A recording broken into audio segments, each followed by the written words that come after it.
Olá, damos as boas-vindas à trilha de formação em acessibilidade do Projeto Marieta. Eu sou Elaine Sampaio, uma mulher branca, de olhos castanhos, de nariz pequeno, lábios carnudos, hoje com batom vermelho, cabelos ondulados, castanhos na altura dos ombros, um pouco castanhos, um pouco grisalhos.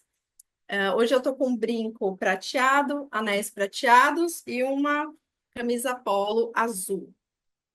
A trilha de formação é um percurso voltado para a sensibilização e a capacitação em acessibilidade para gestores e produtores culturais, com o intuito de oferecer ferramentas e conhecimentos que ajudem na profissionalização do setor e no fomento à inclusão. A trilha de formação é organizada pelo Projeto Marieta, graças ao apoio da Secretaria de Cultura e Economia Criativa do Estado de São Paulo, através do edital de manutenção de espaços culturais de 2023 da Lei Paulo Gustavo. O curso é organizado em 4 módulos temáticos com diferentes palestrantes e é disponibilizado gratuitamente no canal do YouTube do Projeto Marieta. Todos os encontros contam com intérprete de Libras, legenda e recursos descritivos dos conteúdos expostos. Nos acompanham durante este encontro as intérpretes Gildete Amorim e Michele Alonso. Gildete é uma mulher branca, de cabelos curtos, olhos castanhos escuros, 1,56 m de altura, magra, usando blusa preta de manga canelada. Michele é uma mulher negra, de pele clara, olhos castanhos escuros, lábios grossos, cabelo liso preto abaixo dos ombros e uma franja presa atrás da orelha. Está usando camiseta preta e ao fundo, tanto meu quanto das intérpretes, uma parede branca.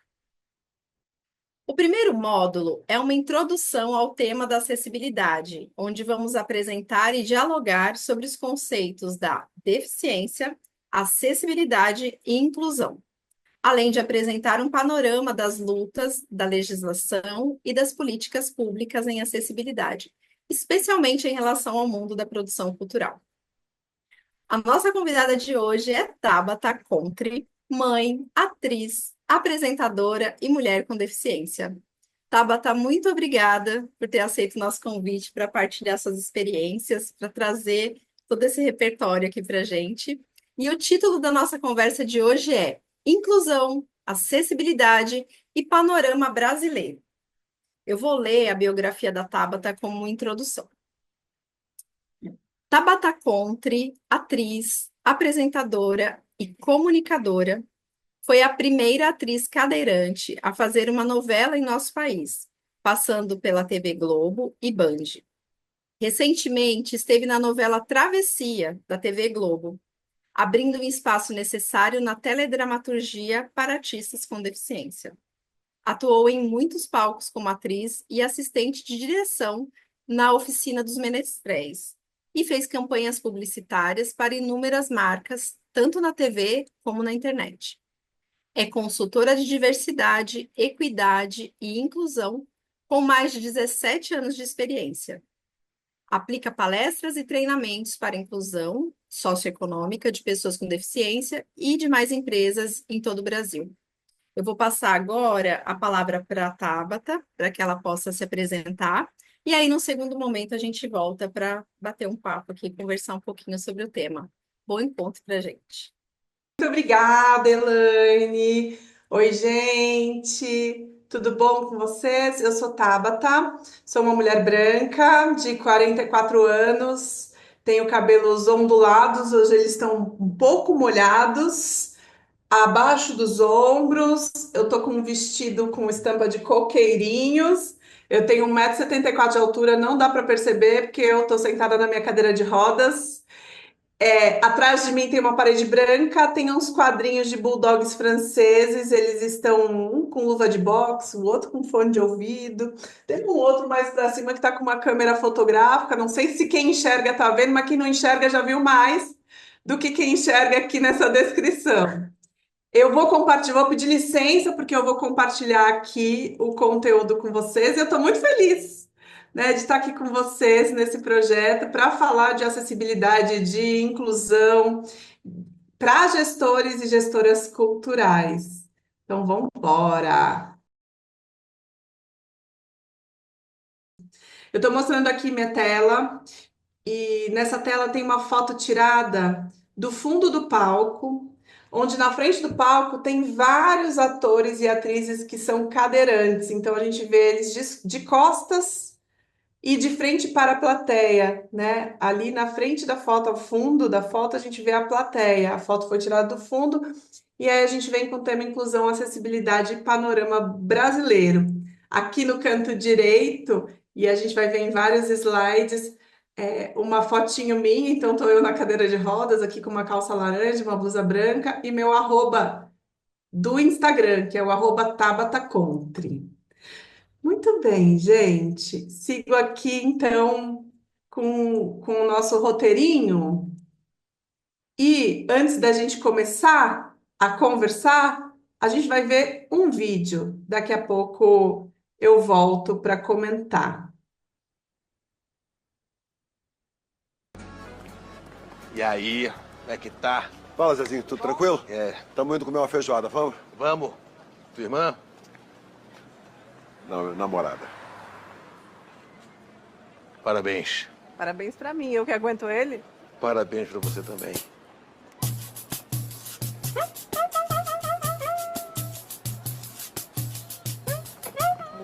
A gente acabou de ver uma cena, que foi um trechinho de uma cena da novela Travessia, e a gente viu um comportamento aqui, né? Tá a doutora Juliana, que é meu personagem, com o Van Damme, que é o personagem do Raul Gazola, quando chega o Zezinho, que é o personagem do Paulo. E essa situação é uma situação de uma atitude que é um comportamento que é bem antigo, mas que o nome talvez seja novo. É uma situação capacitista e que quem tem deficiência passa todos os dias. A gente vai falar mais disso, mas agora eu me apresento, eu sou a Tabata, eu sou mãe do Francisco, que tem 8 anos. Eu sou uma mulher com deficiência, sou cadeirante, como já descrevi aqui, e trabalho com consultoria de inclusão há muitos anos, como a Elaine contou ali no começo. E eu estou na cadeira de rodas há 24 anos e eu andei por 20 anos. Então, eu tenho mais tempo de cadeirante do que de andante. Aqui a gente está vendo uma foto de quando eu era andante, em pé, de calça jeans, barriguinha de fora, regatinha e aparelho nos dentes. E a gente está vendo uma foto, eu já na cadeira de rodas, com cabelo bem loiro, estava bem loiro, ondulado e comprido, com um vestidinho bem curtinho, empinando a cadeira. Tenho mais tempo de cadeirante do que de andante, gente. É uma vida tocando as rodas. E quando eu fiquei cadeirante, por conta de um acidente de carro no Réveillon do ano 2000, foi no dia 31 de dezembro de 2000, eu tinha tirado uma folga da loja que eu trabalhava. Eu trabalhava numa loja de shopping, eu era gerente. Então a gente está vendo aí uma foto minha, umas 10 pessoas que vão aí de 16 a 24 anos. Eu estou bem no meio, de blusa rosa, mão na cintura, barriguinha de fora. Essa foto foi feita 3 meses antes do meu acidente. Eu quebrei a coluna nesse acidente, eu estava no banco de trás sem cinto, o carro que eu estava aquaplanou, capotou, caiu na ribanceira e eu fiquei paraplégica. Na hora eu já não senti a perna. Na hora eu fiquei acordada, não desmaiei. Na hora meus amigos já perguntaram: tá todo mundo bem? Tá todo mundo bem? Eu lembro de falar: tô bem, só que eu não tô sentindo a perna. A partir de então, minha vida mudou bastante, porque eu não tinha noção do que era a vida de uma pessoa com deficiência, eu não sabia nem o que era deficiência. Eu achava que eu ia sarar depois de um mês, e não foi isso que aconteceu. Eu fiquei 4 meses internada ali no primeiro hospital, passei por outros hospitais, passei por reabilitação na Rede Sara. Fato é que eu tinha muitas dúvidas do que eu poderia fazer da minha vida. Eu tinha dúvida se eu poderia estudar, se eu poderia trabalhar, se eu poderia namorar. E essas dúvidas eram muito legítimas, porque eu não via pessoas como eu, cadeirantes como eu, ou pessoas com outros tipos de deficiência, namorando, estudando, trabalhando. No shopping que eu trabalhava, não tinha ninguém com deficiência. Na loja que eu trabalhava, não tinha nenhum colega com deficiência. Nos lugares que eu frequentava, pouco via. Então, essas dúvidas, elas vieram assim como uma bomba na minha cabeça. Acho que o maior impacto quando eu me tornei uma pessoa com deficiência, o maior impacto que eu tive foi de não ver pessoas como eu ocupando os espaços. E com isso, eu demorei quase 4 anos para voltar para o mercado de trabalho. Quando eu voltei, foi fazendo feiras e eventos para a marca de cadeira de rodas que eu usava, na época chamava Toque Leve, não existe mais essa marca, mas foi uma grande oportunidade de voltar a trabalhar. Estou mostrando aí uma foto onde tem 5 mulheres cadeirantes e 5 mulheres andantes, numa feira que acontece aqui em São Paulo, estou falando de São Paulo, todos os anos, que se chama Reatec. E eu voltei a trabalhar nessa feira como recepcionista do estande dessa marca de cadeira de rodas. Essa foto que eu estou mostrando agora, ela foi feita muitos anos depois. Quando eu voltei a trabalhar, a gente não via pessoas com deficiência trabalhando nessa feira. Então era muito comum as pessoas me abordarem perguntando se eu era cadeirante de verdade. As pessoas perguntavam: Você é cadeirante mesmo? Ou você está sentada aí para vender a cadeira? E eu pensava: meu Deus, mas alguém finge que é cadeirante para vender a cadeira? Não é possível. E eu comecei a notar que essa pergunta era comum, porque não era comum a gente ver gente com deficiência trabalhando, ainda mais na linha de frente, atendendo cliente. Foi por conta dessa feira que eu conheci pessoas e fui voltar ao mercado formal de trabalho como gerente, só que dessa vez de uma loja que vende cadeira de rodas, faz adaptações veiculares, que se chama Cavenag. Fiquei lá um tempo, comecei a ganhar meu dinheiro. Com o dinheiro que eu comecei a ganhar de novo, eu voltei a dirigir, que foi um baita de um grito de liberdade, eu poder ir e vir numa época em que não se falava de transporte acessível, as calçadas também não ajudavam e ainda não ajudam, né? Principalmente nas grandes periferias, em locais mais distantes do centro. Então, voltar a dirigir foi um baita de um grito de liberdade para mim. E outra coisa que eu fiz quando eu voltei a trabalhar e ganhar meu dinheirinho foi voltar a estudar. E eu fui fazer teatro.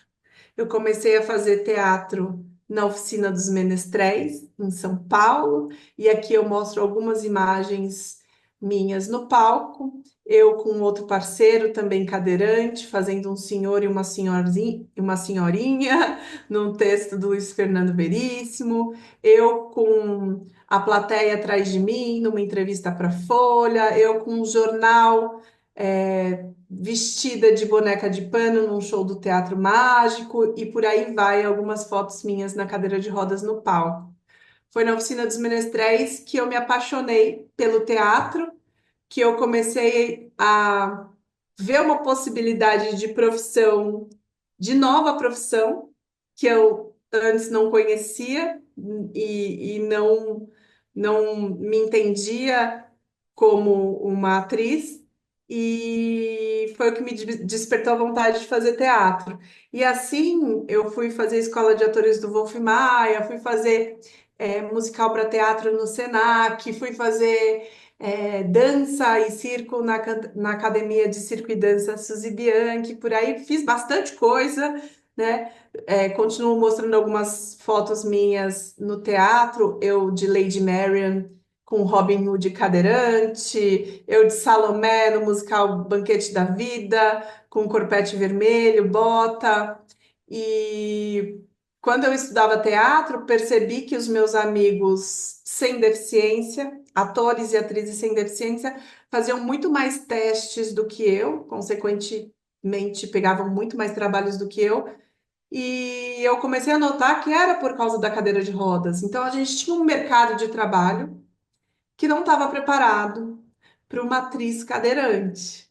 E com isso, eu comecei a mandar meus materiais, percebendo isso, eu comecei a omitir a deficiência. O que não é bom, né, gente? Eu comecei a mandar fotos minhas para os testes sem cadeira de rodas. Fotos minhas sentada numa poltrona, com a perninha cruzada, por exemplo. E, e aí eu percebi que eu era chamada para os testes, só que essa omissão, ela não se sustentava, porque eu chegava no teste de cadeira de rodas, geralmente as produtoras tinham uma baita escadaria, as pessoas tinham que me subir, escada acima, me descer, escada abaixo, mas pelo menos eu tinha a oportunidade de fazer o teste, de mostrar ali um pouquinho do meu trabalho. Mesmo assim, o mercado ainda não estava preparado para uma atriz cadeirante. Então, eu recebi muitos nãos, mais nãos do que um ator que já recebe muitos nãos receberia. Então, eu tive pouca oportunidade de trabalho profissional como atriz. Eu fiz algumas participações em novela, em 2008 na Band, em 2010 na Globo. Depois teve um hiato de 14 anos até eu fazer um novo personagem em novela. 14 anos é um tempão, né? E eu fui trabalhar com inclusão de pessoas com deficiência para que nenhuma pessoa precisasse esconder a sua deficiência para fazer o teste, né? Aqui eu mostro algumas fotos minhas. Então, teve um hiato aí de tempo para eu voltar a fazer algum trabalho em TV. E no teatro mesmo, eu fiz muitos trabalhos na Oficina dos Menestréis, que é o lugar onde mais eu tive espaço como atriz, como assistente de direção, mas fiz pouquíssimos, né, outros trabalhos. E na TV, só em 2022 que eu voltei para fazer a novela Travessia da Glória Pérez. Então a gente está vendo aqui no slide eu com um macacão branco, com as pernas cruzadas em 2010, quando eu fiz uma participação na novela Viver a Vida. Tem eu com aqui, aqui um pouco mais em cima, nos bastidores de Viver a Vida, com a Lília Cabral, um pouco mais embaixo na Band, em 2000, um pouco antes, em 2008, com o diretor Marcelo Krause, com Pierre Bittencourt, passando texto, e depois as outras fotos de travessia, né? Eu com a Thaisa Shapiro, que foi minha parceira de trabalho na novela, né? Com a Lucy Alves, com Nando Cunha e por aí vai. Algumas fotos minhas aí na novela também. Demorou muito tempo para eu voltar a fazer um trabalho em TV e esse foi o último, mais recente que fiz como atriz. Então, o meu trabalho como consultora de inclusão existe também para que outras pessoas com deficiência não precisem esconder sua deficiência para fazer o teste. Que a gente seja aceito com as nossas diferenças fazendo parte, na verdade? Muito bem. Seguindo aqui, então eu gostaria de falar para vocês sobre o conceito de deficiência segundo a Convenção da ONU e os critérios da CIF. A CIF é a Classificação Internacional de Funcionalidade. Só que quando a gente vai comprovar a deficiência para qualquer coisa, a gente usa CID, que é o Código Internacional de Doença. Mas deficiência não é doença. Quando a gente fala da CIF, da funcionalidade, a gente não olha só um laudo médico, a gente olha a vida da pessoa. Isso significa que pessoas com deficiência têm vida, gente, e têm vidas muito diferentes, mesmo com a mesma deficiência. E a gente olha por um olhar biopsicossocial que se preocupa com as condições biológicas, mas com as condições sociais, econômicas da pessoa com deficiência, que é além de um laudo médico, não é verdade? Muito bem. O conceito de deficiência, segundo a Convenção da ONU e os critérios da CIF, diz que pessoas com deficiência são aquelas que têm impedimento de longo prazo, de natureza física, mental, intelectual ou sensorial, os quais, em interação com diversas barreiras, podem obstruir sua participação plena e efetiva na sociedade, em igualdade de condições com as demais pessoas. Ou seja, o que esse conceito quer dizer? Que o que impede as pessoas com deficiência de estarem plenamente em sociedade não é a deficiência, e sim as barreiras. E quais são essas barreiras? Segundo o Romeu Sasaki, que foi considerado pai da inclusão, ele foi embora, foi para outro plano em 2022, mas que teve uma vida de lutas aí pelos direitos das pessoas com deficiência na educação e no trabalho. Segundo ele, a acessibilidade tem algumas dimensões e, com isso, algumas barreiras. Então, quando a gente pensa em acessibilidade, qual a primeira coisa que vem na sua cabeça? Geralmente as pessoas pensam numa rampa, num banheiro acessível, numa porta mais larga. Só que a acessibilidade vai muito além de rampa e de corrimão. Romeu Sasaki falava sobre 7 dimensões de acessibilidade. A arquitetônica, onde a gente fala de rampas, elevadores, portas mais largas, é apenas uma delas. Tem outras 6 aí, a começar pela acessibilidade atitudinal. Aqui a gente está falando das barreiras de preconceitos, de estigmas, de paradigmas. A gente está falando do capacitismo, que é o preconceito direcionado à pessoa por conta da deficiência. Se a gente quebra a barreira atitudinal, a gente consegue quebrar todas as outras barreiras. É mais fácil quebrar cabeça ou tijolo? Tijolo, mas quem manda quebrar um tijolo é uma cabeça, na verdade? Então, para quebrar as barreiras arquitetônicas, os tijolos, a gente primeiro precisa quebrar as barreiras atitudinais. Entender por que eu preciso de uma rampa, de um corrimão. Entender que a acessibilidade é além disso. Além de arquitetônica, existe acessibilidade comunicacional. Então, vocês estão vendo aqui, enquanto eu conduzo esse papo com vocês, tem 2 intérpretes de Libras se revezando para trazer acessibilidade para as pessoas surdas sinalizadas. Ao mesmo tempo, eu uso uma legenda que está transcrevendo tudo que eu estou falando aí na língua portuguesa para as pessoas surdas oralizadas, que são aquelas pessoas surdas que não utilizam a Libras como forma de comunicação, mas que precisam da legenda para entender o que eu estou falando. Ao mesmo tempo, durante o nosso papo, eu vou descrevendo algumas imagens que são relevantes para o que eu estou falando, para que pessoas cegas consigam visualizar o que está acontecendo em cena, enquanto nada é dito ou enquanto algo é dito aqui no nosso papo. Outra dimensão da acessibilidade é a programática. E aí as barreiras estão nas leis, nas normas, nos regulamentos, que muitas vezes a gente não tem acesso, não é verdade? E que muitas vezes são normas escritas, regulamentos escritos e definidos há muitos anos e que talvez já estejam inadequados para o dia de hoje. Vou dar um exemplo. Uma amiga foi se inscrever numa universidade e em vagas direcionadas para pessoas com deficiência.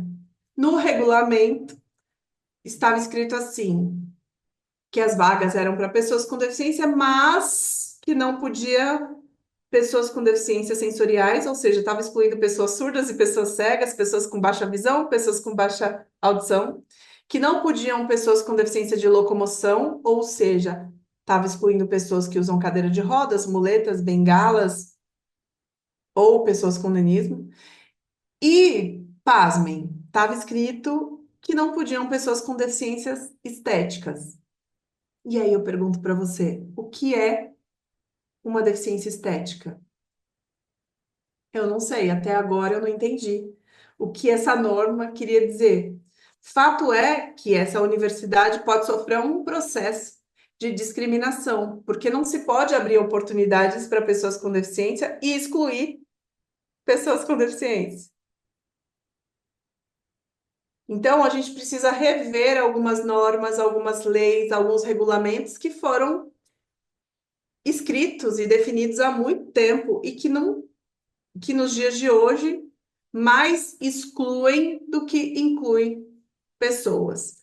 Outra dimensão da acessibilidade é a metodológica e que tem a ver com a metodologia que eu uso no meu trabalho, seja para aplicar uma palestra, como eu estou aplicando agora, usando um slide, usando um recurso de acessibilidade aí de transcrever o que eu estou falando, seja a metodologia de ensino numa aula de teatro, numa aula de cinema.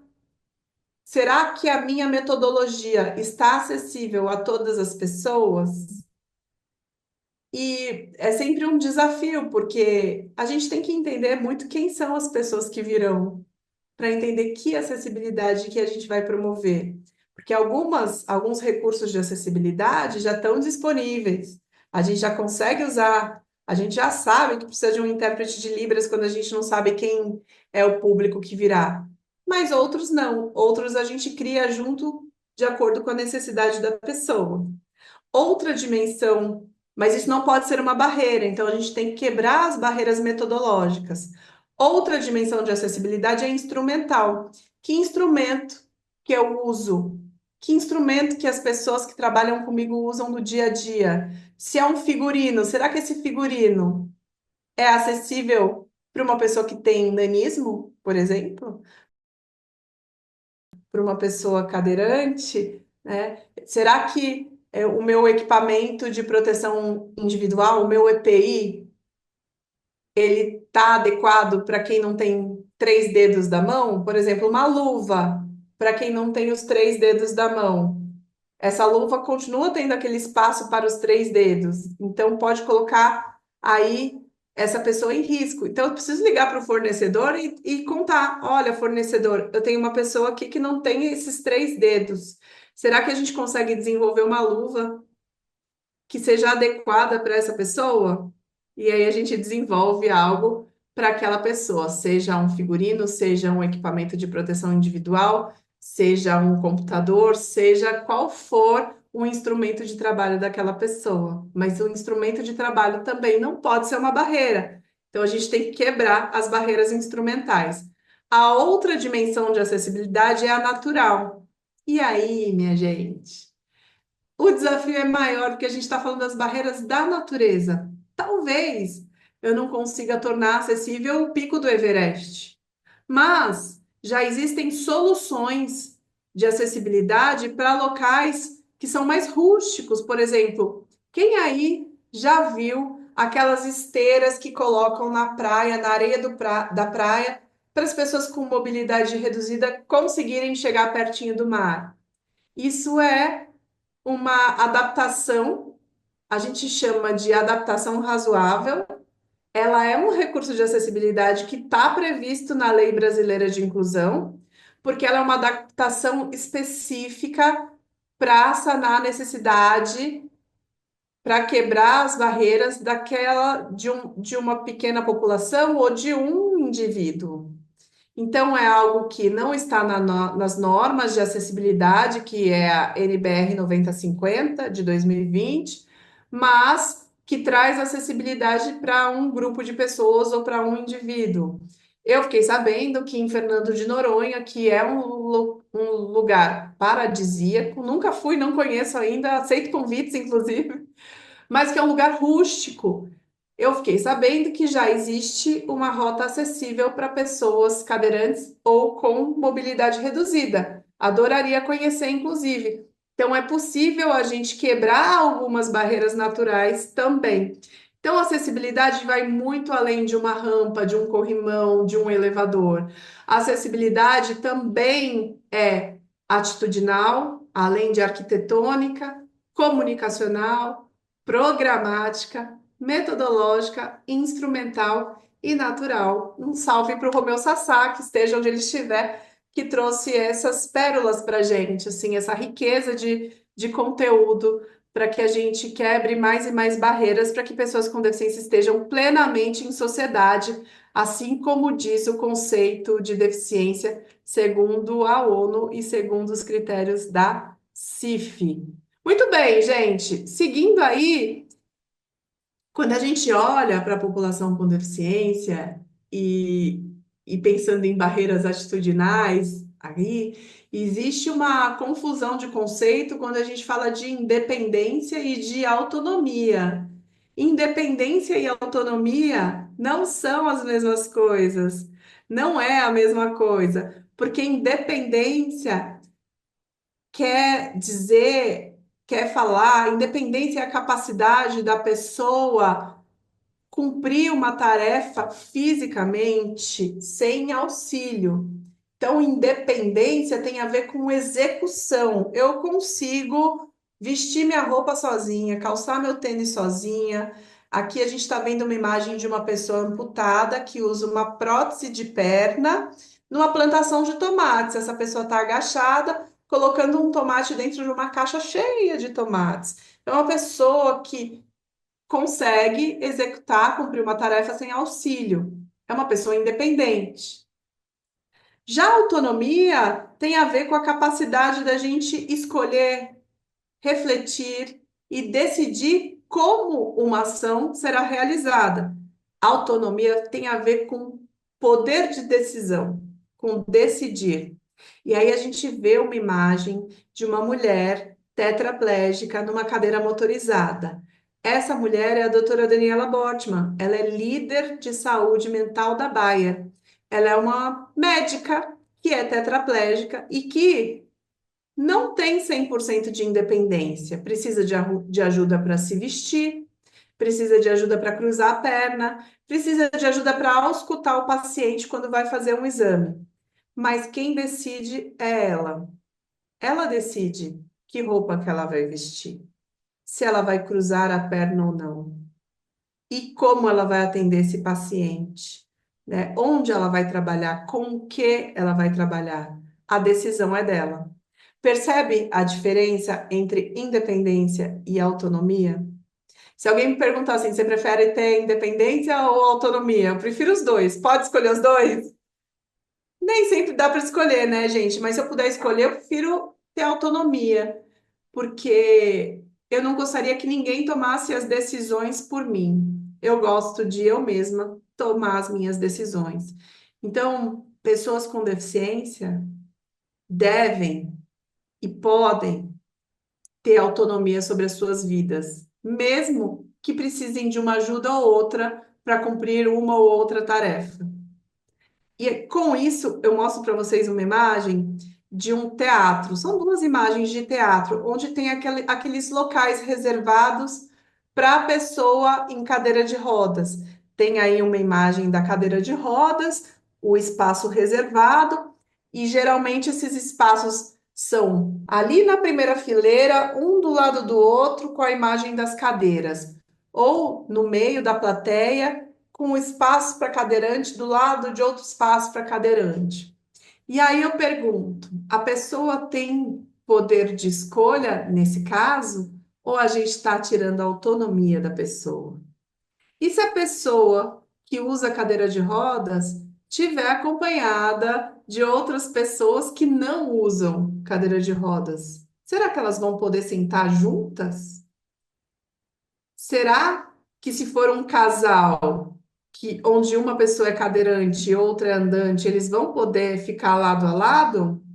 Talvez nessas plateias que a gente está vendo na imagem, não, porque o lugar de cadeirante é na frente dos lugares de andante. Então, se eu for com o meu marido, por exemplo, que é uma pessoa sem deficiência, a gente vai sentar separado. E não é legal. Quando eu vou ao cinema, ao teatro e vou acompanhada, eu quero sentar do lado das pessoas que vão comigo, seja o meu parceiro, sejam meus amigos, seja meu filho, seja quem for. É muito ruim quando a gente tem um espaço que é separado das pessoas sem deficiência. Fica o espaço PCD E aí eu não consigo sentar perto das minhas pessoas. Será que uma pessoa cadeirante só anda com outra pessoa cadeirante? Acho que não. A gente está vendo aqui uma imagem de uma plateia onde o espaço para cadeirante tem um ao lado do outro, são dois espaços para cadeirantes, mas ao lado tem poltronas para pessoas que não usam cadeira de rodas se sentarem ao lado da pessoa cadeirante. Isso é mais democrático e é mais acessível, né? Eu posso ir com o meu parceiro, com o meu filho, com as minhas amigas e elas podem se sentar ao meu lado. Eu posso ir com um amigo cadeirante e ele também pode se sentar ao meu lado. Aqui eu trago para vocês o símbolo internacional de acessibilidade, trazido pela ONU, né, que é as Nações Unidas, a Organização das Nações Unidas, em 2015, para identificar serviços, espaços, locais acessíveis para pessoas com deficiência. O símbolo internacional de acessibilidade, até então, era o símbolo da cadeira de rodas. Todo mundo conhece. Mas pessoas cegas, surdas, pessoas com deficiências físicas que não utilizam cadeira de rodas, pessoas com deficiência intelectual, pessoas neurodivergentes, não se identificavam com esse símbolo da cadeira de rodas. Então a ONU trouxe este outro símbolo, onde a gente tem um círculo, e dentro desse círculo a gente tem uma pessoa. A gente tem uma bolinha maior azul representando a cabeça dessa pessoa, duas bolinhas azuis representando as duas mãos, duas bolinhas azuis os dois pés e um risquinho representando os braços, outros dois risquinhos representando as pernas dentro desse círculo.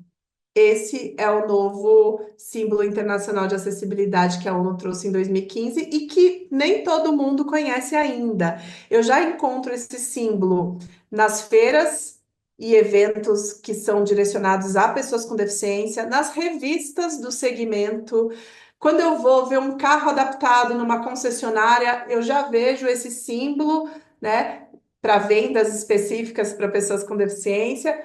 Mas nos teatros eu ainda não encontro esse símbolo, nos centros culturais eu ainda não encontro esse símbolo e seria interessante que a gente usasse, já que ele representa mais pessoas com deficiência, além da pessoa que usa cadeira de rodas. Quando a gente falou até agora do cliente com deficiência, do espectador com deficiência, né? Desse espectador ter o espaço na plateia, um espaço justo, democrático, do símbolo de acessibilidade, que indica que esse local é acessível para pessoas com deficiência. Geralmente os lugares são acessíveis para o público com deficiência, mas e quem está no palco? Será que os palcos, os camarins, são acessíveis para pessoas, para os profissionais da arte, para palestrantes, atores, cantores, músicos com deficiência visual, auditiva, intelectual, física? Será? Olha só, aqui eu mostro uma rampa de acesso com uma angulação adequada para uma pessoa cadeirante subir e descer com independência. Essa mesma rampa tem corrimão em duas alturas, para pessoa com nanismo e para pessoa da altura mediana. Ao lado eu mostro um elevador também, é uma plataforma elevatória que leva uma pessoa com mobilidade reduzida ou uma pessoa com cadeirante até o palco. São duas soluções para que uma pessoa como eu, que usa cadeira de rodas, ou uma pessoa com mobilidade reduzida, consiga ter acesso ao palco. A rampa é muito melhor, porque a rampa não demanda tanta manutenção e a rampa ela é para todo mundo, para pessoas com e sem deficiência, todo mundo usa rampa. O elevador, geralmente, ele é exclusivo para pessoa com deficiência subir e descer do palco, pessoa obesa, e ele demanda mais manutenção. O que vai definir se é uma rampa ou um elevador é o espaço que tem naquele auditório, naquele teatro, naquele cinema.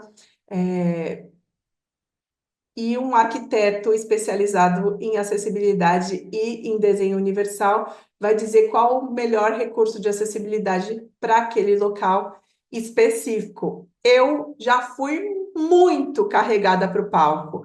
Eu já apresentei peças e espetáculos em muitos palcos, onde eu precisava que 2 ou 3 pessoas me colocassem e me tirassem do palco, porque não tem acessibilidade. Então, para mim, quando tem qualquer um dos dois, ou a rampa ou o elevador, é uma paz no meu coração. Mas vou dar um exemplo: eu faço uma peça que tem 12 atores cadeirantes. Na rampa, a gente sobe e desce do palco com muito mais agilidade. Com o elevador, o processo é mais lento. A gente tem que chegar muito mais cedo, porque até os 12 subirem um de cada vez ao palco, demora mais. Eu vou mostrar aqui para vocês um elevador de um camarim acessível quando eu fiz uma gravação externa. No último trabalho que eu fiz em novela, a gente gravava muito externa e sempre tinha um banheiro químico acessível, que é um banheiro maior, para uma pessoa em cadeira de rodas poder entrar e sair. E tinham camarins, ônibus camarins.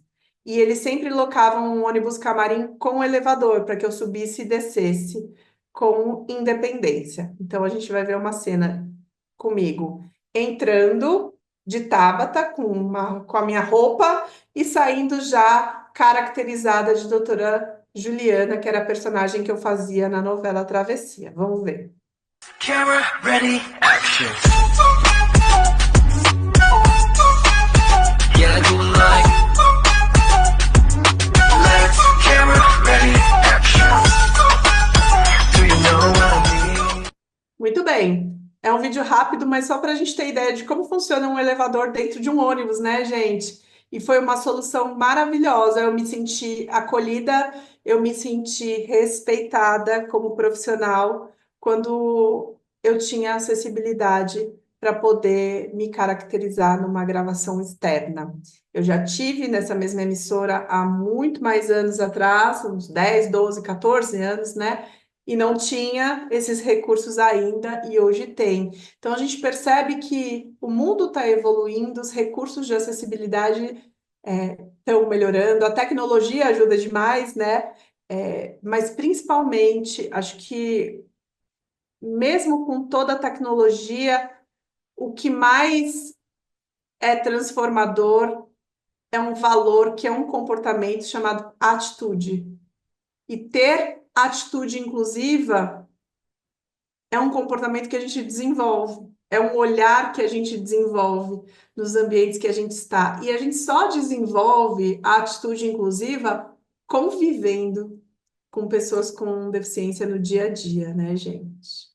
O que a gente precisa? A gente precisa que os espaços culturais ofereçam condições para que artistas com deficiência estejam também no palco, no camarim, em todos os lugares e não apenas na plateia.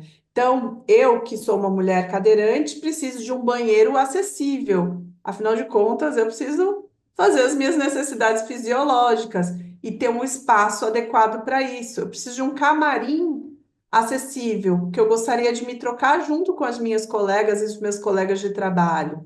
Eu preciso de um espelho onde eu consiga me enxergar. Geralmente os espelhos estão no alto para pessoas que estão em pé e eu que estou sentada não consigo me enxergar. Mesmo dentro do banheiro acessível, às vezes eu ainda encontro essa gafe. O banheiro é acessível, eu consigo entrar no banheiro, eu consigo usar o banheiro, mas não consigo me ver no espelho.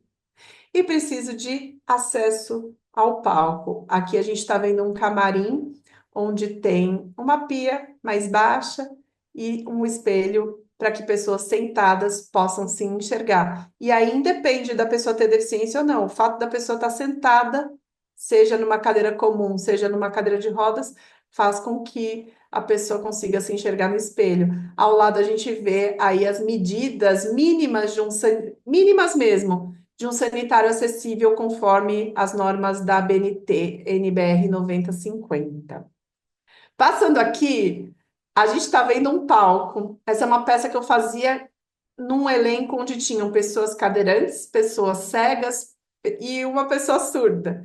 A gente está vendo várias cadeiras de recorte assim da cintura para baixo. A gente vê só os pezinhos das pessoas cadeirantes, as suas cadeiras de rodas, e a gente vê um piso tátil. Esse piso tátil, ele tá aproximadamente uns 50 centímetros a 1 metro antes de chegar na beira do palco. Esse piso tátil foi instalado em todo o comprimento do palco, a essa distância da beira do palco, para que as pessoas cegas se guiassem. É um piso tátil de alerta, ele é aquele piso tátil de bolinhas, para dizer que ali tem um risco, o risco de cair do palco. Com esse piso tátil, as pessoas cegas sabiam quando estavam chegando perto da beira do palco, evitando assim um acidente. No final das contas, depois que a gente começou a trabalhar nessa montagem com pessoas cegas e instalou o piso tátil ali perto da beira do palco, a gente percebeu que a gente também usava o piso tátil nas cenas de escuro. A gente percebia no trepidar da cadeira de rodas, quando a gente estava chegando perto do piso tátil, uma pessoa andante, uma pessoa sem deficiência, sabia que estava chegando perto da beira do palco no escuro. Então a gente começa a perceber que a acessibilidade é para todo mundo, né? E a acessibilidade também é segurança, é evitar um risco de queda. Em algumas montagens a gente também tinha o piso tátil de direção, que é aquele de risquinhos, que direciona para o camarim, para a coxia. Na grande maioria, a gente não precisava usar o de direção, só o de atenção, esse que representa um perigo, chegando na beira do palco, para as pessoas cegas se guiarem, já era suficiente para a gente fazer uma montagem com segurança. Muito legal, né, gente? Muito interessante como a acessibilidade ela resolve, ajuda todas as pessoas e não só as pessoas com deficiência. Tem uma frase, inclusive, e eu não me lembro o autor, que diz que a acessibilidade e a tecnologia para as pessoas sem deficiência torna a vida mais fácil, mas para as pessoas com deficiência torna a vida possível. A gente tendo um recurso de acessibilidade que às vezes é tão simples, tem a possibilidade de trabalhar num espetáculo teatral. Aqui a gente vê duas imagens de intérpretes de Libras em peças teatrais. Então a gente vê um intérprete de Libras bem pertinho do palco, na lateral, assim, perto da cortina, com uma iluminação específica nele. Essa é a acessibilidade para pessoas surdas que são sinalizadas. É um recurso de acessibilidade extremamente necessário para que mais pessoas surdas vão ao teatro. Eu já passei por algumas experiências com diretores que esteticamente apagavam o intérprete de Libras antes do intérprete acabar de interpretar, porque ele dizia que esteticamente tinha que apagar aquela hora, mas a pessoa surda precisa entender o que está sendo falado. Então a gente precisa entender a importância da acessibilidade e é super possível se a gente ensaiar junto com o intérprete de teatro tem isso, gente. Muitas vezes não dá para chegar só na hora de interpretar a peça. A gente tem que trabalhar na montagem ou perto do fim da montagem com o intérprete junto, porque ele entra dentro da estética, dentro da cena, para não correr o risco da pessoa que ilumina apagar o intérprete antes da hora ou no momento errado, que a pessoa surda precisa, né, entender tudo que está sendo dito.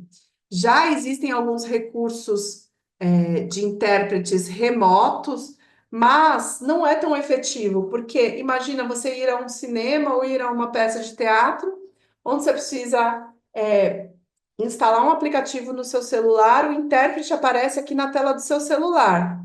Só que o teatro, a cena, o cinema está acontecendo ali na frente. E aí a pessoa surda olha para o celular ou olha para a cena? O ideal é que o intérprete esteja perto da cena e não na tela do celular. O ideal, porque senão a pessoa surda perde momentos importantes ali de cena. Já a audiodescrição, eu vou voltar aqui no intérprete, gente, porque é super importante dizer que geralmente as peças teatrais têm um intérprete de Libras em algumas sessões marcadas antecipadamente. Então, a pessoa surda não tem autonomia, não tem poder de escolha, porque só tem aquela data que vai ter Libras. Eu gosto da ideia da gente ter intérprete de Libras em todas as sessões. Assim, a pessoa surda pode escolher o dia que ela quer ver aquela peça e não ir apenas no dia que tem um intérprete de Libras. A mesma coisa a audiodescrição. A audiodescrição, para o teatro especificamente, é um dos recursos mais caros, porque demanda a pessoa audiodescritora presencialmente, uma cabine, os fones de ouvido e equipamento, que é o mesmo equipamento de tradução simultânea. Mas já tem um recurso que barateia isso. Existe o mesmo aplicativo, um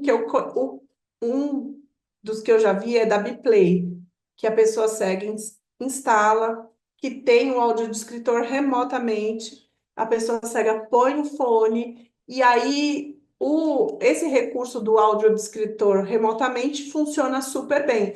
Eu já conversei com pessoas cegas que adoraram o serviço, que entenderam o ambiente, como as coisas estavam dispostas em cena, como que era o teatro, como era o figurino, e isso a audiodescrição traz, e é uma possibilidade para as pessoas cegas verem o espetáculo, não só também naquele único dia que tem a audiodescrição. Se tiver esse serviço no aplicativo, funciona super bem. Teatro Claro já faz isso e é uma experiência muito interessante para as pessoas cegas, porque as pessoas cegas conseguem visualizar, inclusive o que não está sendo dito.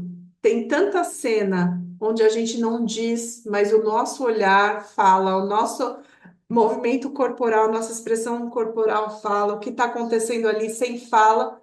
A pessoa cega não consegue captar se não tiver audiodescrição. Então, o recurso de acessibilidade extremamente importante para as pessoas cegas.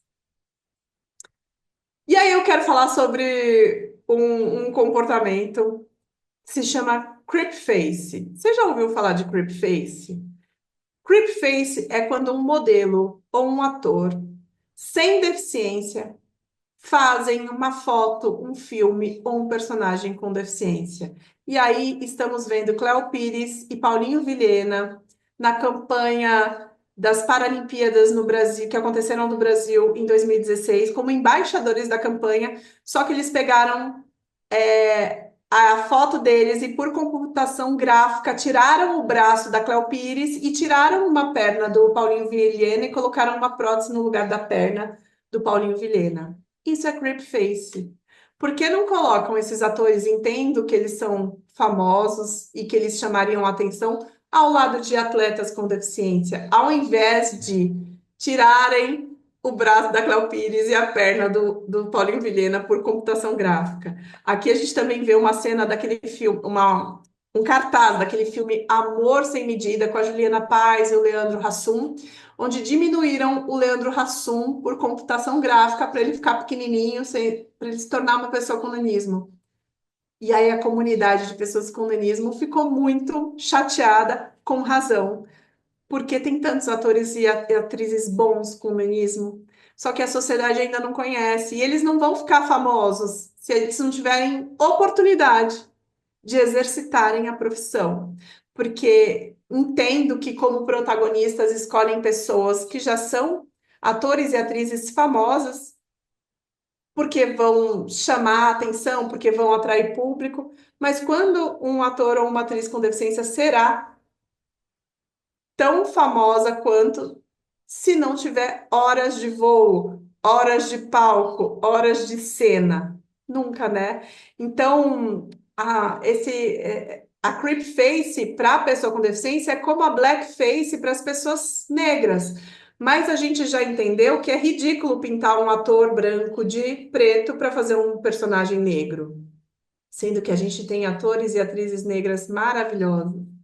Só que com a Creep Face eu percebo que a gente ainda não entendeu o quão ridículo é a gente pegar atores sem deficiência e ou por computação gráfica cortar o braço, ou fazer com que eles fiquem em cena, sentem numa cadeira de rodas ou coloquem um óculos escuro. E sei o quão desafiador é para um ator, porque sou atriz, fazer uma pessoa com deficiência. Sei que é um desafio e que é gostoso, né? Mas a gente precisa ter pessoas com deficiência trabalhando juntos, sejam como coachings, como diretores, como roteiristas, como escritores, como atores em cena.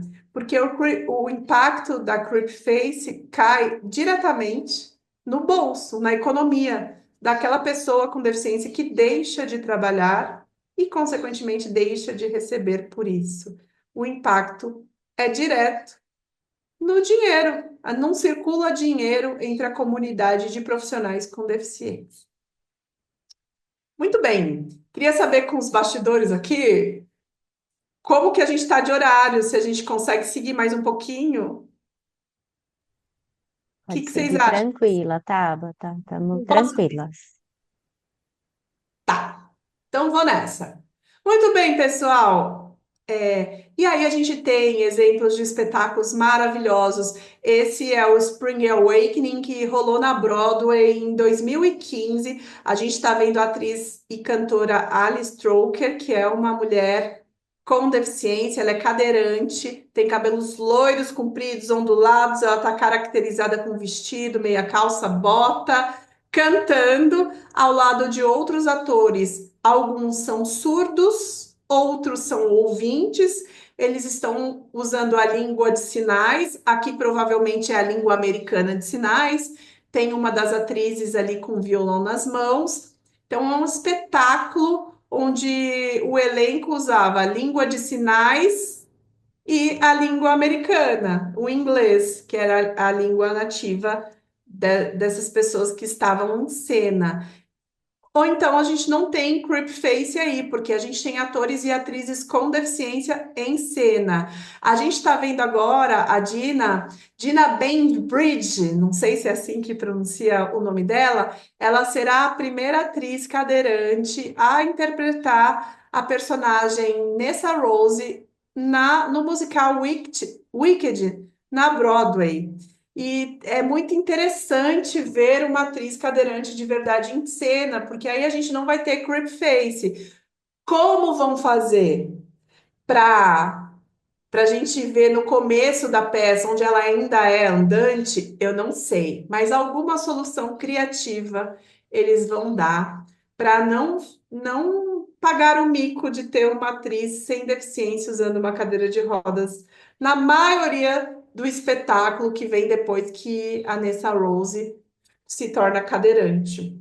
A gente viu isso acontecer na série Justiça da Globoplay, onde o ator Luciano Malman, que é um ator cadeirante brasileiro, ele é de Porto Alegre, interpretou um personagem que era andante e que fica cadeirante na série Justiça. E eles usaram computação gráfica para fazer ele andante no começo com o rosto dele. Então era ele de verdade antes de se tornar cadeirante. E aí, com isso, a gente tem a economia girando entre profissionais com deficiência. A gente tem uma população com deficiência, profissionais da arte trabalhando em cena, e a economia girando para essa população também. Aqui a gente tem algumas cenas do Slam do Corpo com atores surdos e seus pares. O Slam do Corpo é um movimento onde tem poesia, então é uma batalha de poesias. O poeta é surdo e ele trabalha ao lado de uma pessoa ouvinte que vai interpretar, é um intérprete geralmente, que está com o microfone, que vai verbalizar a poesia que a pessoa surda está interpretando. Então, surdo e ouvinte tem que estar numa sintonia aí muito boa, porque tudo conta ponto, inclusive a dinâmica dos dois em cena aí é maravilhoso, vale a pena ver, quem ainda não conhece Slam do Corpo. Aqui a gente vê uma foto de pessoas do Teatro Cego, onde tem atores músicos e cantores cegos ou não. Nesta foto estão todos de óculos escuros, alguns usam bengala branca, outros não usam bengala, alguns seguram um teclado, violoncelo, violão, porque a gente tem em cena pessoas cegas e pessoas videntes. Só que o teatro cego é todo feito no escuro.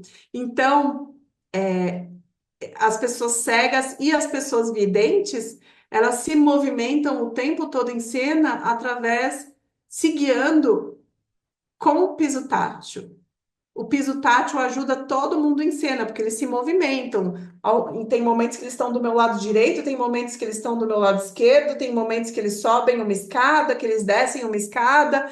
Então, acho que nessa peça, os videntes tiveram um grande desafio aí de aprender a se locomover no escuro, o que para as pessoas cegas já é comum. Mas a gente vê gente cega trabalhando, então a gente vê economia girando para o público com deficiência visual. Aqui eu mostro uma imagem da última peça que eu fiz o ano passado, 2024, que foi Fractal, o Teatro Labirinto para reconectar o feminino. Foi uma peça onde a gente teve 12 atrizes bem diversas, atriz indígena, atrizes negras, atrizes gordas, atrizes trans, atriz cadeirante, no caso fui eu, ali todas juntas e misturadas. E isso é inclusão, é fantástico. Inclusão é a gente junto. E tivemos muitos desafios nessa montagem, porque era um elenco bem diverso. Eu não tinha um camarim acessível, eu não tinha um banheiro no camarim, eu tinha banheiro acessível no teatro, e era lá que eu me trocava, era lá que eu me maquiava antes do público entrar, mas foi o que a gente tinha em mãos e foi um trabalho muito lindo. Eu não gostaria que me excluíssem desse trabalho, porque nesse teatro específico não tinha um camarim acessível. A gente buscou um local onde eu tivesse independência de ir e vir, que foi o Teatro Comune, funcionou muito bem, e que eu conseguia usar o banheiro e me maquiar antes e tirar o figurino depois da peça. Só que não era no camarim. É o ideal? Não é o ideal, mas eu prefiro trabalhar. Muito bem. Aqui no Brasil somos 17,3 milhões de pessoas com deficiência. É muita gente. E para vocês terem uma noção, trabalhando formalmente, aí eu tô falando de CLT, tá, gente? Não somos nem 1 milhão. De 17 milhões de brasileiros com deficiência, apenas 545 mil pessoas com deficiência estão trabalhando registradas. É muito pouco. E a gente precisa urgentemente transformar essa realidade. Com isso, a gente traz aqui o lema das pessoas com deficiência, que é o nada sobre nós sem nós. Ele vem do movimento chamado Nothing About Us Without Us, que teve origem lá no século XX nos Estados Unidos, depois se espalhou pelo mundo inteiro para representar o movimento das pessoas com deficiência e pessoas também de outros grupos marcados socialmente.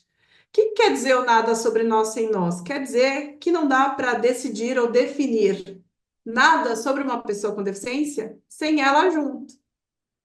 Por muito tempo a sociedade fez para as pessoas com deficiência, pelas pessoas com deficiência, mas já passou da hora das pessoas e da sociedade fazer com as pessoas com deficiência. É com a gente que se toma as decisões, principalmente aquelas decisões que são um referente, que dizem respeito a nós. Então, nada sobre nós sem nós é o lema das pessoas com deficiência. Se baseie nesse lema na hora de decidir ou definir algo sobre uma pessoa com deficiência. Comecei esse papo mostrando uma cena minha ali de doutora Juliana com o Van Damme, com o Zezinho, onde a gente enfrenta uma situação de capacitismo, né? Capacitismo é um nome novo para um comportamento antigo. Ele sempre existiu, nada mais é do que a opressão direcionada a pessoas com deficiência. A gente tem uma imagem aí de uma mulher cadeirante no meio e duas pessoas, uma tampando a boca dela, a outra segurando o ombro dela, né? É uma ilustração. E o capacitismo é isso, ele impede a gente de estar no centro das decisões. O capacitismo tira a nossa autonomia, porque decidem por nós. O capacitismo impede a gente de ser representado socialmente. Então, quantos líderes a gente conhece com deficiência? Quantos artistas são protagonistas com deficiência? Quantas pessoas com deficiência estão na política? Pouquíssimas. E quando a gente não se vê, a gente acha que aquele lugar não é para gente. Consequentemente, a gente não se sente representado.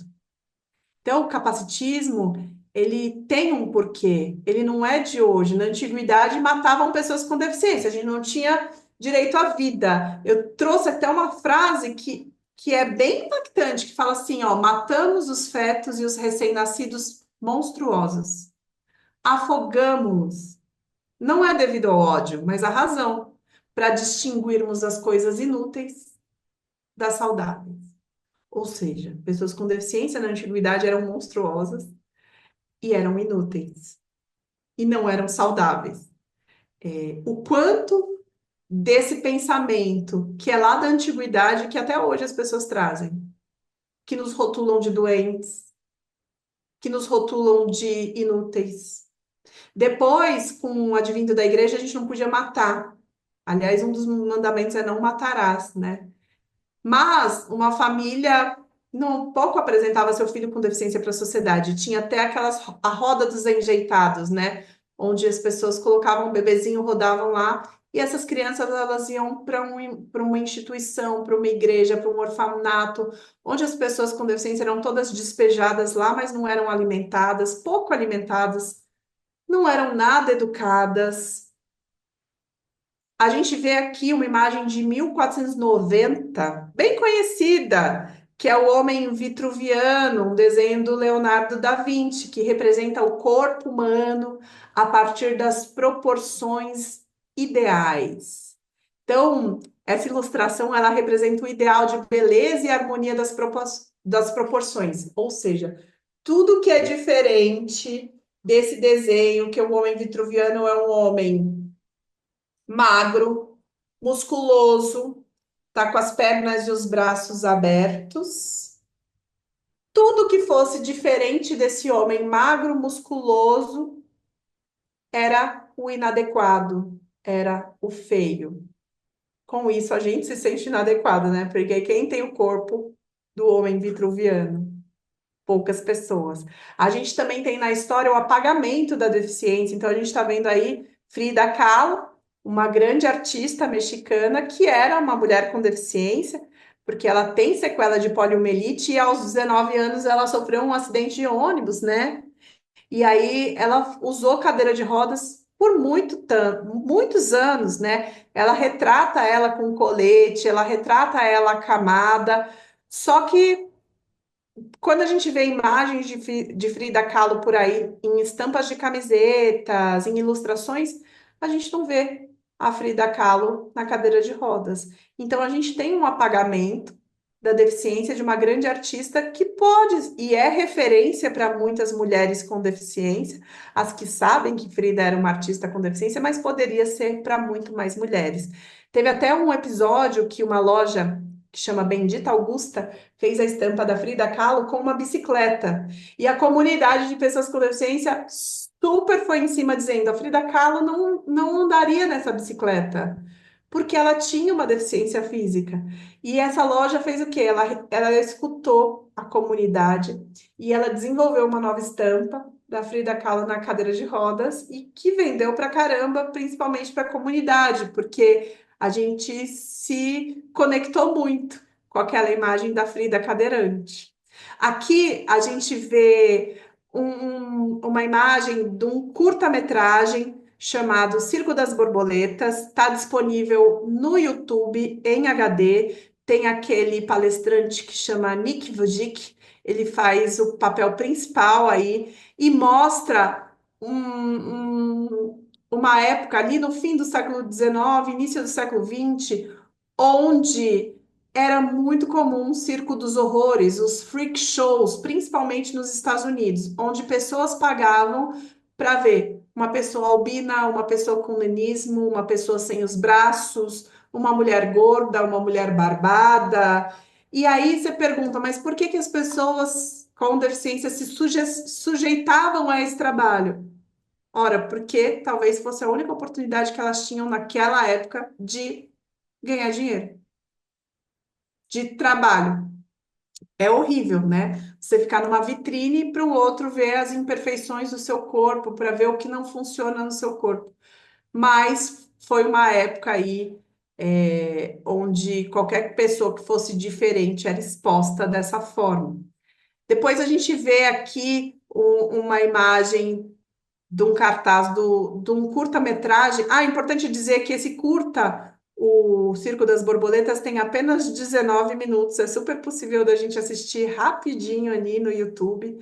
E agora eu mostro um cartaz do curta Perdoai as Nossas Ofensas, que está na Netflix. É um curta de 14 minutos, também bem curtinho, que mostra ali a época do programa Action T4, que foi instituído por Hitler e que fazia a eugenia de pessoas com deficiência. Nesse programa, qualquer pessoa com deficiência era condenada à eutanásia ou usada como cobaia para experimentos.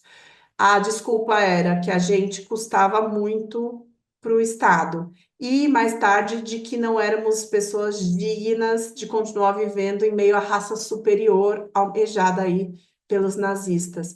E o movimento de eugenia dos judeus começou com a eugenia das pessoas com deficiência, e pouca gente sabe disso.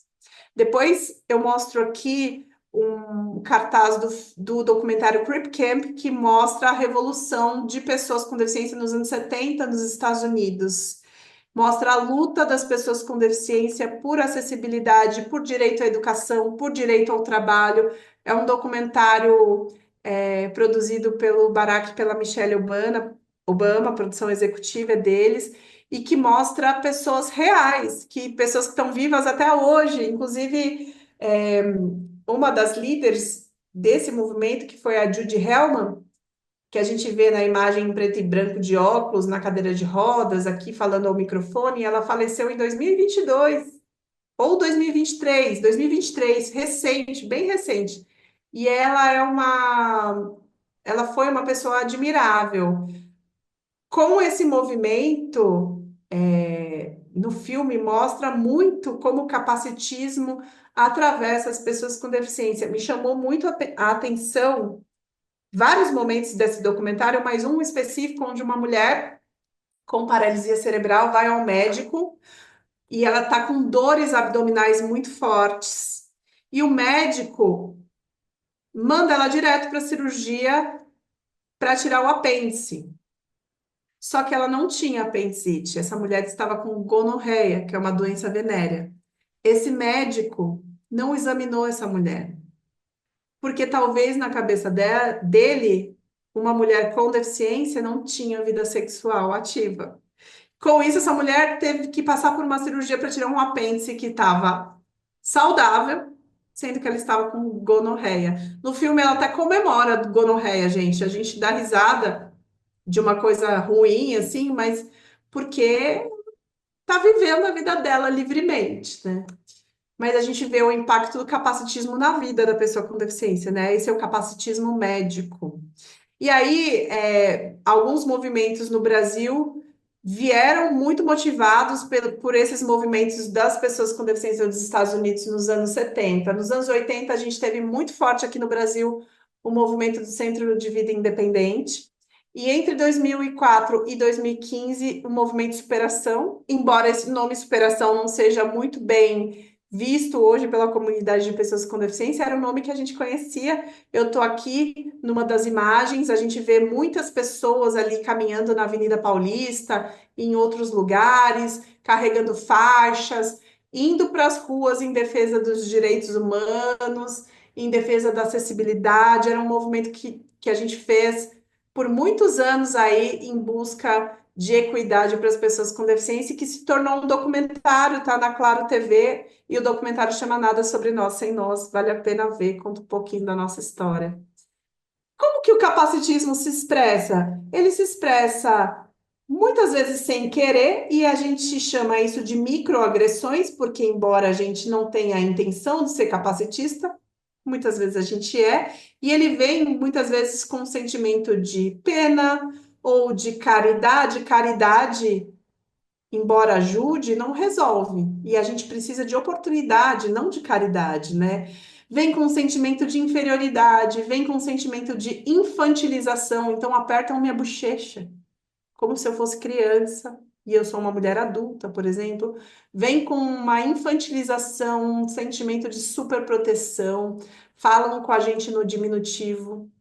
Ou ainda vem com uma opressão linguística, quando a gente usa expressões e usa a deficiência como adjetivo, como por exemplo, tá dando uma de João sem braço, tá fingindo demência, ou seu retardado. O que que a gente quer dizer com isso? Não é nada de bom, né? Quando a gente fala ô seu retardado, a gente está querendo dizer o quê? Ô seu idiota, ô seu avoado. Então, use o seu idiota, porque você está usando a deficiência como adjetivo negativo, então é capacitismo. E a gente repete, né, essas expressões com tanta naturalidade que a gente aprendeu com a mesma naturalidade, né? Ele também pode vir, o capacitismo, como agressão, quando a gente tem intenção de ser capacitista, com piadas, o capacitismo recreativo é quando a gente usa o corpo, fala do corpo da pessoa com deficiência, ri da pessoa e não com a pessoa, que é bem diferente. A gente vê isso muito em stand-up comedies, né? E é muito fácil a gente fazer piada com o corpo do outro, com o jeito da pessoa andar, com o jeito da pessoa falar, mas isso não é bacana. Inclusive é crime. Vamos falar sobre isso. E o capacitismo vem também como um insulto, considerações negativas, falta de acessibilidade. Importante dizer que é crime pela Lei Brasileira de Inclusão praticar, induzir, incitar discriminação de pessoa em razão da sua deficiência, crime sujeito a pena de reclusão de 1 a 3 anos e multa. Está ali no artigo 88 da Lei Brasileira de Inclusão. É importante que a gente saiba disso. E é importante dizer que a gente não percebeu, não tem intenção de ser capacitista, não quer dizer que não somos. Inclusive eu, que tenho deficiência, posso ser capacitista, visto que nasci numa sociedade que exclui pessoas com deficiência desde que eu me entendo por gente. Então, o que eu gostaria de dizer para vocês é, para a gente quebrar o capacitismo, conviva com a gente. E principalmente, contrate a gente, porque nós também temos boletos para pagar, nós também queremos e precisamos trabalhar. Então, a minha provocação aqui é: topa ser uma pessoa aliada e a colaborar na desconstrução do capacitismo? Bora juntos e juntas? É isso aí, pessoal. Bora, juntos e juntas. Maravilhosa essa explanação, Tabata. Obrigada. Eu tô aqui pensando em muitas coisas, assim, sabe? A partir do seu esforço e de outras falas também, de outras pessoas que a gente já conversou e das vivências de vida, né? Quando a gente tem a questão, por exemplo, como você bem colocou, né, do creepface, por exemplo, de uma pessoa que se passa por um tipo de situação no lugar de outra, ou quando você tem, por exemplo, aquela chamada, né, de que estamos contratando pessoa com deficiência que não tem a deficiência, né? Como é que tá isso? Você viu, tem visto diferença, por exemplo, na contratação, de dizer assim, eu quero uma atriz cadeirante, ou eu quero uma atriz para fazer o papel X, e aí, como você disse, né, às vezes eu não digo que eu sou cadeirante, porque eu quero pleitear aquele cargo, e não só o cargo da mulher com deficiência, não é isso, né? Porque a atriz, a pessoa está muito além disso, a gente sabe, né? Todo mundo tem mais a oferecer do que só aquilo que é posto pelo outro, né? Você vê a diferença socialmente falando, assim? Porque tá todo mundo aprendendo, né? A gente veio de um conceito médico de que tinha que se aproximar do padrão normal, né? Então a gente via isso muito, por exemplo, nas falas dos médicos de que uma criança surda ela tinha que passar pela oralização para que ela se parecesse uma pessoa normal socialmente, né? Então, tem que fazer fono, tem que se aproximar, tem que. E aí, com o tempo, a gente está revisando muitas coisas, mudando termos, né? Então, era a pessoa portadora de deficiência, que a gente já sabe que não é mais esse termo que se usa, né? Então, assim, socialmente, a gente está pensando, entendendo, olhando. Claro que quando a gente tem proximidade social com a diversidade, né? Isso é muito rico para a gente e a gente vai pensar mais a partir daí. Mas, enfim, para perguntar, socialmente, você vê a diferença de quando você começou para agora? Já tem uma sensibilidade maior na hora de busca ou na hora de aceitação, ou você não vê isso ainda? Eu vejo sim, viu, Elaine? Que bom! Tem muita coisa para melhorar ainda, mas eu vejo uma mudança atitudinal muito forte. E eu tenho acompanhado recentemente uma jovem atriz que tem 23 anos, que quando eu comecei a fazer teatro, ela tinha 1 ano e ia me assistir na plateia, e ela resolveu ser atriz, porque ia assistir eu e alguns amigos meus também, cadeirantes em cena. A mãe dela deve querer me matar por isso. Mas ela acabou de fazer Célia Helena, ela acabou de entrar na Escola de Artes Dramáticas da USP, ela ganhou uma bolsa para fazer lá no próprio Célia Helena para fazer um semestre na Espanha. Ela acabou de passar num teste para fazer um programa que vai passar em breve na Rede Globo. E ela está galgando um espaço também no teatro, que quando eu tinha 23 anos, que é a idade que ela tem hoje, e comecei, não tinha nem rampa para o palco. Então, sim, eu percebo as barreiras atitudinais sendo quebradas nesse sentido. Eu percebo muito mais oportunidades para essa nova geração de atores, atrizes, cantores com deficiência do que foi para minha geração quando eu tinha 20 e poucos anos, né? Agora eu tô com 44 e fico pensando quantas coisas eu poderia ter feito e não fiz por uma falta de atitude mesmo das produções, dos roteiristas, enfim, dos teatros, por falta de acessibilidade, mas principalmente por conta de barreiras atitudinais, né? E de Então eu vejo uma representatividade mudança, também, né? e eu vibro muito com as conquistas dessa jovem menina de 23 anos que vai ter uma carreira muito diferente da minha. Ela vai enfrentar barreiras, claro, mas barreiras diferentes das que eu enfrentei, com certeza. Sim. E aí, quando a gente fala também de representatividade, nem é só que já é coisa pra caramba, né? Da pessoa ver o outro se espelhar e falar, caramba, eu também posso, né? Que é lindo isso, né? Mas também de mudar o pensar do lugar onde você está participando, né? Então, como você bem disse, eu não sou só plateia, eu não sou só público. Eu também quero estar no palco, né? Eu também quero estar ali. Como é que para chegar ali, eu preciso de adaptações, né? Então acaba que muda a cabeça de todo mundo e fortalece a sociedade de diversas formas, né? Pensar com o outro sempre Eu, fortalece. eu acredito muito que a nossa presença ela gera mudanças. Então, a gente não pode entrar naquela. Lembra do Tostines? Vende mais porque é fresquinho porque vende mais. Ah, não faço acesso porque não tem, né, pessoas com deficiência que precisam desse acesso aqui, ou não tem pessoas com deficiência porque não tem acesso. A gente nunca sabe, né? Quem nasceu primeiro, o ovo ou a galinha? Eu acredito muito que a gente precisa estar nos espaços para provocar essas mudanças.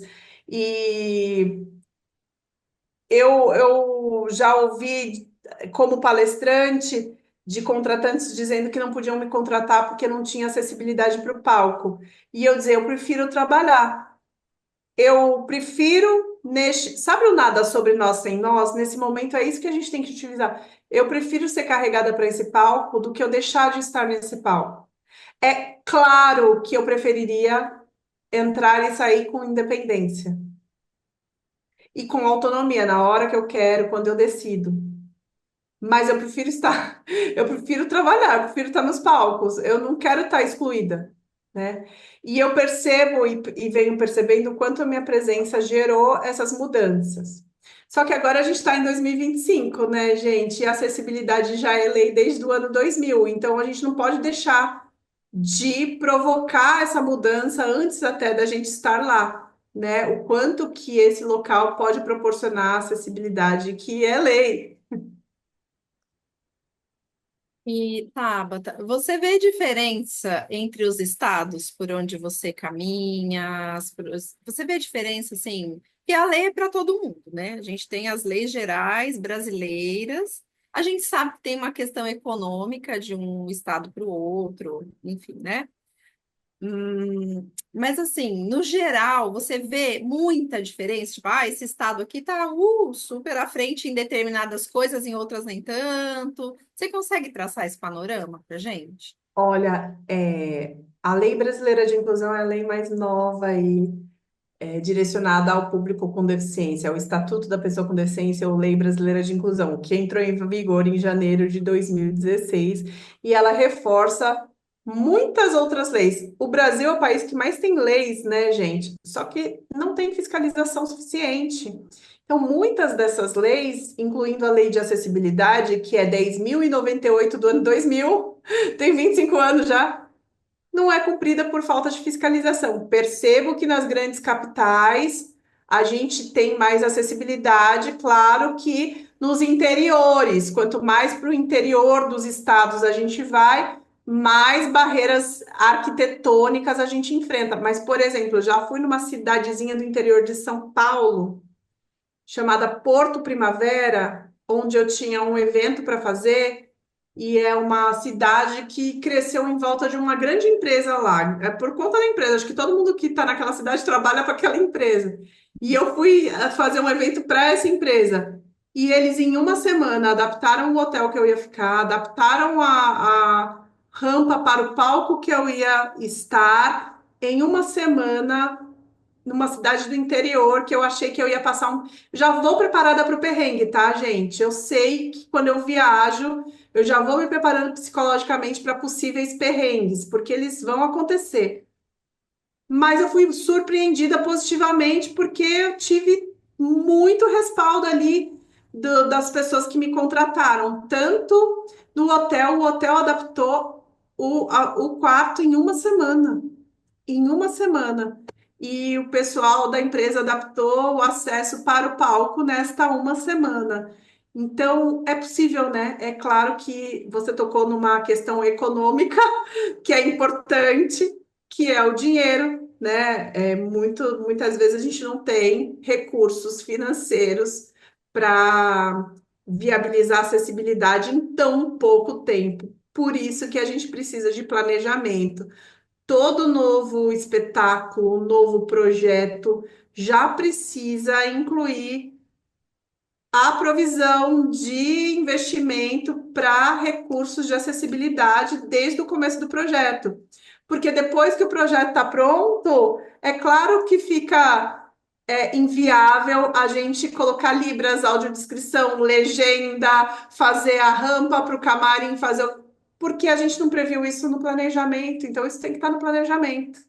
Se está no Sim. planejamento, a gente consegue viabilizar. Se não está, a gente cai na barreira econômica.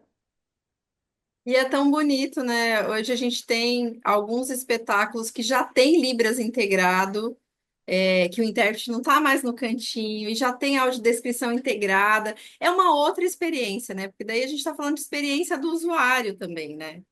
Então, eu Genial, isso é sempre me genial. Mas questionei muito, muito, muito com relação à interpretação para teatro infantil, porque um adulto já tem a destreza, né, de olhar o intérprete e entender a cena, mas e a criança, que às vezes está sendo alfabetizada ainda em Libras, não tem ainda tanta facilidade em conversar nessa língua, porque às vezes a família não é usuária da língua de sinais. então está começando a desenvolver aquilo. É claro que vai chamar muito mais a atenção dela o visual do espetáculo, né? O figurino, né? É tudo muito chamativo. E aí a história, os detalhes da história ficam para depois. Então a gente já teve, por exemplo, pessoas surdas adultas que assistiram histórias com Libras integrada e disseram: Nossa, essa era a história desse personagem. Eu via na minha infância, mas eu não entendia. E hoje eu consegui entender. Nossa. Então é muito forte, né? E é isso, é a possibilidade estética também, né? De trazer uma acessibilidade estética, uma experiência para o usuário e de enriquecer o grupo também, né? Como um todo, de Super. pensar em possibilidades, né? Há uns 10 anos eu conheci o pessoal de uma companhia de teatro que chama Quase Nove, Companhia de Teatro. E eles montaram um espetáculo chamado Encontro de Dois, onde eles usavam a língua brasileira de sinais e a língua portuguesa. E eu lembro que quando eu fui assistir a primeira vez, eu saí de lá assim, nossa, que incrível! Porque o surdo entende o espetáculo, o ouvinte entende o espetáculo, não tem um intérprete no cantinho, não tem aquela micro janela de libras, porque a pessoa surda também tem que enxergar muito bem, porque quando tem janela de libras em alguns lugares ela é microscópica, né? Eu saí muito bem impressionada, assim, de ver um espetáculo com libras integrada ao espetáculo, né? Mas eu vi tão pouco isso ainda, Elaine. Eu quero saber todos esses espetáculos que você sabe que tem, porque eu quero levar meu filho. Tem. Alguns já não estão mais em cartaz. Tem um infantil agora, mas eu não vou me recordar o nome. Floresta Encantada, talvez. Depois eu posso ver e te passar, mas existem sim. E com audiodescrição também, isso é muito legal. Teve o Feio, né, que foi, não sei se você viu, é bem interessante também, porque aí não tem aquela audiodescrição mais técnica, tem uma coisa que enquanto o personagem fala, ele já está falando o que ele está fazendo, ele já está falando das cores, então é realmente uma outra experiência, sabe, para o usuário, é bem bonito. Eu tenho visto isso muito no infantil, mais no infantil, no adulto ainda não, sabe? Mas são caminhos possíveis, né? E que bom que está se experimentando isso, né? Que está se trazendo isso. E também dois intérpretes de palco ao mesmo tempo, simultâneos, que também é uma outra. Experiência, né? É muito gostoso, né? Porque aí fica ali aquela briga, aí você tá ali acompanhando. É muito legal, É né? muito dinâmico, né? É, é uma E delícia. o teatro é dinâmico, né, gente? Pois é. É, Quer falar alguma coisa, Gabi? Não? Tá. Eu tinha visto você comentando sobre num outro vídeo, num outro momento, já faz um tempinho, sobre a contratação de pessoas com deficiência e aí a escolha por contratação de deficiências leves, em muitas aspas, né? Fala um pouquinho para a gente disso, porque eu vejo isso muito acontecer também, né? A gente quer uma pessoa com deficiência, porque começou com a cota, né? Tem que cumprir a cota. E aí a empresa tem uma quantidade aqui, eu preciso cumprir. O que vai me dar menos trabalho? Começou um pouco assim, né? Ou menos custo de acessibilidade? Exato. Porque menos trabalho, eu vou falar para você, a pessoa não vai ter menos trabalho, porque o que que é leve? E deficiência leve para quem, cara pálida? Porque o que é leve para mim não é para você, né? O que acontece é que a experiência da deficiência para cada pessoa tem um impacto diferente que demandam de alguns aspectos que não são visíveis. E a gente tende a classificar a deficiência como sendo leve e severa pelo que a gente está vendo. Só que o que que a gente não está vendo? O quanto aquela pessoa teve de acesso à informação, como é a vida social daquela pessoa.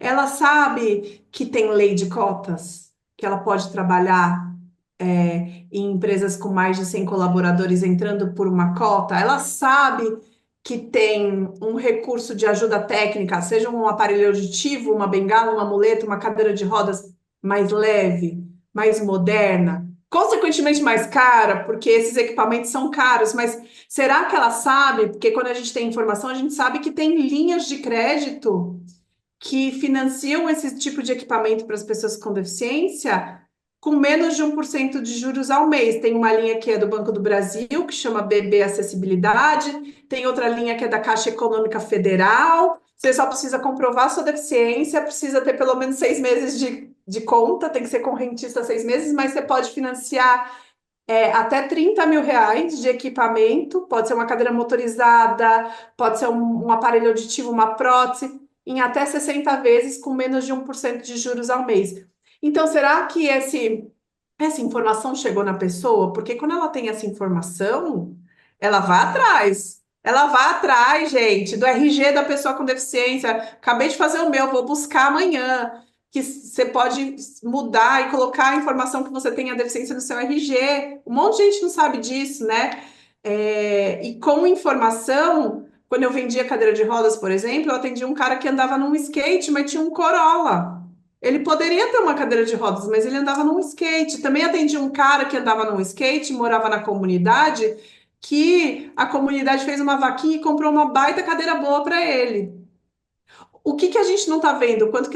Como que é a família dessa pessoa? Essa pessoa tem uma família que incentiva, que orienta, que acredita nela, ou ela tem uma família que tem medo, que embarrera ela, que fala que ela não pode fazer as coisas porque tem deficiência. É uma família que super protege, ou ainda uma família que abandona. Eu tenho muitos amigos que moravam em orfanatos. Conheço muitas pessoas com deficiência que até hoje moram em instituições, como o Pequeno Cotolengo, ali no quilômetro 26 da Raposo Tavares. Outro ponto que a gente não está vendo é o quanto que a pessoa se entende dentro de uma comunidade, tendo né, o reconhecimento de que sou uma pessoa com deficiência, preciso de uma cadeira, preciso de uma bengala. Eu digo isso porque eu tenho um amigo que é cego e foi ficando cego e ele não aceitava a bengala, porque ele achava que ele ia parecer mais cego. Só que sem usar a bengala, ele tropeçava mais nas coisas, ele cumprimentava o manequim, por exemplo, um manequim de loja, ele falava oi. E quando ele passou a usar a bengala, ele ficou muito mais independente. E a bengala deixou ele, uau, com outra postura diante da vida. Então, você aceitar ou não a deficiência tem a ver com você aceitar usar o recurso que é importante para você ter independência, autonomia. E o perfil. Então, vamos supor que você pega uma pessoa que tem um encurtamento pequeno de perna, ou que não tem os dedos da mão, você fala assim, o empregador, vai me dar menos trabalho. Eu não vou precisar, entra em qualquer banheiro, não preciso adaptar banheiro, sobe e desce escada, não preciso adaptar elevador, vou contratar esse que vai me dar menos trabalho. Só que essa pessoa não tem acesso à informação, foi abandonada pela família, não entende como fazendo parte, não se entende como fazendo parte de uma comunidade de pessoas com deficiência, não arruma nem namorada por conta da deficiência. Talvez essa pessoa tenha mais necessidade de desenvolvimento de habilidades comportamentais do que uma pessoa com uma deficiência mais aparente, mas que tenha acesso à informação, que tenha tido uma família que incentivou, que tenha um perfil mais otimista e menos pessimista. Então, a deficiência ser leve ou ser severa, ela depende de muita coisa e principalmente do que não está sendo visto a olho nu, mais do que a gente está vendo. É o tal da passabilidade, né? A pessoa tem passabilidade, mas vamos entender quem é aquele ser humano, como que é a experiência Sim, dela, como a experiência dela dentro do universo das pessoas com deficiência. Às vezes ela não se aceita, ela nem fala que tem deficiência, e tem, às vezes ela precisaria usar um recurso de acessibilidade, e não usa porque recusa. sim. Então, esse lance do ser leve e o ser severo é muito complexo e envolve muitas questões, principalmente aquelas que não são visíveis a olho nu. Depende de muitas conversas, viu? Sim. E de novo a gente deixa de ver o indivíduo para ver o tipo de deficiência que ele está apresentando, né? E Quando aí é volta para o modelo médico da deficiência, onde eu olho um exato. CID, um laudo médico, que não diz nada, né? Diz pouco Exatamente. sobre a pessoa. Ó, fui aqui fazer uma pesquisa rápida para te falar que eu acho que o que está em cartaz agora, que é acessível, integrado, e vale muito a pena ver, é O Pequeno Príncipe, que é incrível. Eu vou É, assistir. vai assistir. E Ah, Luvas e filho! Anéis. Luvas e Anéis também. Rosiane. Deixa eu ver. Eu acho que agora é isso que está em cartaz. Eu posso dar uma olhadinha depois e te passo. Tem grupos de contação de história também que trazem essa proposta, né? Maravilhoso, muito maravilhoso. E aí, queria te. é, a gente está já quase no finzinho aqui, né, Gabi? Mas eu queria te perguntar uma coisa que eu acho importante a gente tocar. Você tocou assim rapidamente na sua fala. Eu queria que você falasse um pouquinho mais de superação e inspiração. Por que que não se fala mais de superação? Ah, é um exemplo de superação. Por quê? Por quê? Fala pra gente. Elaine, isso é sempre uma questão assim dentro da comunidade. A palavra superação ela foi ficando desgastada porque virou um chavão, virou um clichê. Toda e qualquer propaganda, programa de televisão, sempre vinha com a frase: Nossa, ela é uma lição de vida, ela é um exemplo de superação. E isso meio que desumaniza a pessoa com deficiência, porque ela vai para um lugar de super e a gente não é super, a gente também não é coitado, né? É o subestimar e o superestimar. Quando ela vai para um lugar de superação, a gente está superestimando. E quando a gente está nesse lugar, a gente não pode errar, não pode ter TPM, porque senão o outro se frustra. Nossa, eu não acredito que ela errou. Nossa, eu não acredito que ela tem TPM. Eu tenho, gente. Eu vou e eu não abro mão do meu direito de errar, porque eu sou humana. Então, os extremos, tanto o super quanto o coitado, eles desumanizam a pessoa com deficiência e nos afastam. Tudo que é extremo nos afasta das pessoas. E a gente quer se incluir, a gente quer estar junto, a gente não quer estar acima nem abaixo de ninguém, né? Então, a palavra superação é uma palavra que se desgastou e que traz a gente para um lugar do super, e por isso que a gente pode se inspirar em alguém. A gente se inspira em tantas pessoas, né? Com e sem deficiência, a gente só não pode colocar essa pessoa numa caixinha, dentro de um rótulo, ou do super, do herói, ou do coitadinho do incapaz, né? É sobre isso. A comunidade, então eu falei do movimento de superação, era o nome que a gente conhecia quando fundou essa ONG lá em 2004. Mas a gente também não entendia, a gente foi aprendendo muita coisa juntos, tanto que o documentário agora chama Nada sobre Nós Sem Nós, né? E não Movimento de Superação, porque a gente entendeu que é uma palavra que está desgastada e que a gente quer desvinculá-la da pessoa com deficiência por conta disso. Vamos nos inspirar mais pelas pessoas, mas rotulá-las menos. É isso. E continuar no aprendizado contínuo e nos contatos vários, né? Quanto mais diversidade, mais a gente cresce, né? Total, não existem verdades absolutas, a gente aprende junto, né? E Exato. a gente aprende convivendo, né? Se a gente não conviver, a gente vai falar sobre as pessoas e não com as pessoas. Ah, muito obrigada, Tabata, pela sua disponibilidade, por trazer tanta coisa rica para a gente, tantos exemplos. A gente agradece muitíssimo. E a gente Bem, espera vocês, então, para o próximo bate-papo. Já já tem mais eu que trilhas. agradeço, gente. Obrigada ao Projeto Marieta, obrigada, Gabi, Elaine, obrigada às nossas intérpretes, a Michele. Cadê? A Judete, Judete tá por aí. E todo mundo que trabalha nos bastidores, né? Que a gente não vê, que tá por aí. Obrigada. Obrigada. Ah, Foi um prazer e eu adorei montar essa apresentação porque já tem uma apresentação diferente agora para mostrar para o mundo. Vocês me estimularam e me provocaram a fazer essa pesquisa. Eu fiquei feliz de ter feito. Agradeço. a gente que agradece. Vamos juntos.